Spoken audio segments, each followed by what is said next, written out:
apparently there are married couples who think that they need to find ways to workify their marriages so they can race quicker to divorce. And so this is a new report by the San Francisco Standard, and they write that couples believe they can optimize their marriage the same way they've optimized their work. Oh my God, it makes me sick even reading this. I'm in favor, we're gonna debate it. Oh my God, Cenk. From marriage offsites to relationship performance reviews. That was a bad idea. Okay, and mental unloading apps. There's a growing ecosystem of tech tools to navigate the complexities of relationships in 2024. Relationships aren't that complicated. Just have a conversation with your partner. Something bothers you? Have a conversation with your partner. They're not receptive after bringing up the same issue over and over again. Maybe that's not the right person for you. But performance reviews in your marriage, performance reviews make me want to jump off a cliff. Okay, it's like the worst thing on the freaking you get planet. Good ones. So no, I do. I don't get bad performance reviews because I work really hard, but I hate performance reviews. Imagine introducing that to your intimate life. Yeah. Like, you know what? You didn't last long enough. Sorry. Too quick. Okay, I don't think that's the right direction. Okay, so first of all, we don't do standard debates here, and this is not really a debate, but I do disagree with you on the core of it. I will immediately concede, for the sake of reality, doing performance reviews for your partners is a disastrous idea. Don't do that. Okay, but the rest of it I like. So why? Because you learn skills at work that you didn't necessarily learn at school or in life. Okay. And the reason you learn those skills at work is because you are forced into relationships that you didn't have before, but that you have to maintain to be part of a team. And you get to learn how to communicate with people, and it isn't easy. So, and oftentimes you'll learn to not have assumptions, to have a process through which you do communication. And all of that is to make sure that everybody gets along. So there's a lot of lessons that have been learned in that world that actually can be applied in different places, and yes, including a marriage. When you get into the nitty-gritty, I think it's an even more compelling case. I'm sure there are exceptions, but for the most part, when you enter a marriage, you are agreeing to a partnership because you like the other person. In a work setting, it is entirely different, where you are forced to work with unsavory people that you might not want to work with at all and can't stand. But your livelihood depends on it, so you have to learn those skills and stomach the unsavory people just to make ends meet. Okay, so first of all, you're taking, of course, the darkest view of it. It's the truth. No, that's the truth for the people and everybody has this at work, right? For folks who you don't get along with at work. But is that everybody? Of course not. There's tons of people that you work with that you love, right? And people that you are mid on. It happens, right? So you have to learn how to deal with all those people. But once you've done that, including the most extreme with people you do not get along with, well, then you've got built up a skill set that allows you to be able to communicate effectively in a situation like marriage, where, yeah, presumably you like and love each other, but sometimes it's even harder because you're with each other 24 hours a day or a huge portion of the day. I wish I was with my husband 24 hours a day. Yeah, well, okay, God bless your heart for that. But I gotta go to work, he's gotta go to work, and so our responsibilities separate us from one another, and it is a grave injustice. I'm just kidding.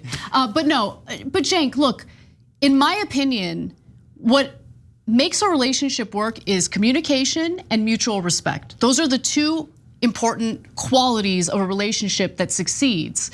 And having like the tech industry get involved with their fancy little tech tools. No, I don't want Silicon Valley in my bedroom. I don't need them helping me out with my relationship.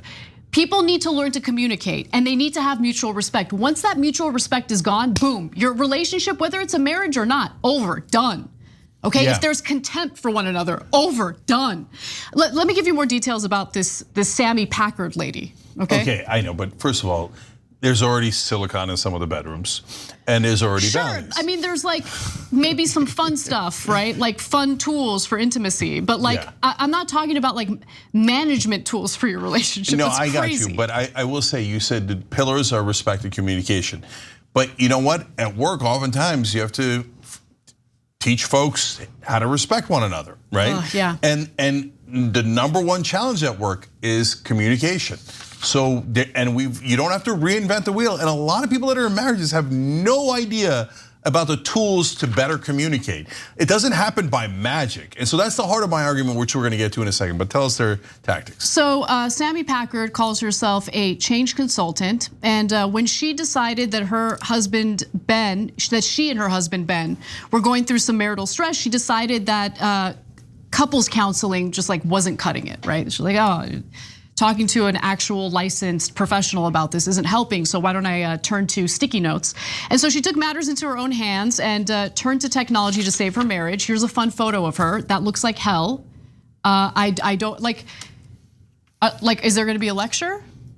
More sticky notes? Well, okay. Definitely, it appears. There was a lot of sticky notes there. By using everything from bar graphs to vision boards to Post-it notes, Sami and Ben basically did an analysis of their entire marriage, and then they took it from there, okay? I like it. Listen, if it works for them, great. But this ain't it for other people. But Anna, look, you have this like idealistic version of romance and within a marriage. No, I don't. Oh my God, we fell in love and that will solve everything. Okay. Marriage is hard. Okay, there's a lot of. This gives you a process for a hard thing. I guess my problem with this is these tools in a workplace setting make sense because you are forced into relationships you don't want to have, but you have to have for your livelihood. A marriage is supposed to be different. It's supposed to be two people who actually consent to joining together into a partnership. Yeah, well, you do in a sense too when you join a company. I get it's very, very different, but let's go to the main point, which is, look, what are the Post-it notes for? It's to say, okay, here's the things that we have. And one thing she said that I really liked, she said, first establish what are the things we need to get done. See, these things are non-negotiable, and most couples don't ever talk about them. And then they build up resentment that they did too many and the other one didn't do enough, and they never really talked it through, et cetera, et cetera. And sometimes as one person feels like, they actually are negotiable. I'm not sure we should do those things, but they never voice it. The other person never hears it. You gotta communicate. And sometimes, a lot of times, there'll be assumptions based on perspectives that they never talk through. Their perspective is this is a big deal, and they assume that the other person thinks it's a big deal but isn't doing anything about it. Whereas that person might be thinking it's not a big deal at all, and they don't even know why the other guy's stressing out about it, right? So what the Post-it notes are doing is, as an example, hey, here's the things that we need to do. Here's the things we care about. Now let's figure out how we're gonna do them. Right? Because we got into this relationship, so now it's our responsibility to figure out how to manage this relationship. And I think that's true. Now, does it sound cold?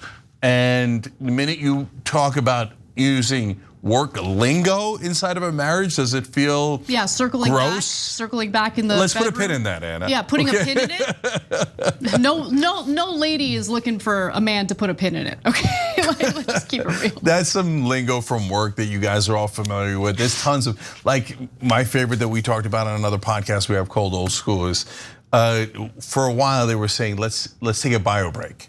Oh my God. And my co-host Ben Mankus was like, why not just say a break instead of making us think about it? Yeah, we don't need to know the details. Yeah. Right, and so sometimes that lingo is absurd. And if you don't realize it's absurd, yeah, it's gonna feel super goofy. But you don't need the lingo. My whole point is, this process, any process that facilitates a conversation and much better communication between the partners is gonna lead to a way better result. Or it's gonna lead to you guys realizing that you don't belong together. And that's okay too. The quicker you get there, probably the better off you are. Listen, if there are couples out there who think this might actually help us enhance our communication, it could be helpful for us, great, okay? I feel disgusted and repulsed by the idea of performance reviews in a marriage. I don't think they should be allowed, they should be banned. I'm currently reaching out to congressional lawmakers about drafting legislation to ban this abomination. Okay. Well, I had threatened that if I ever ran for president, one of my top issues would be banning leaf blowers in the country.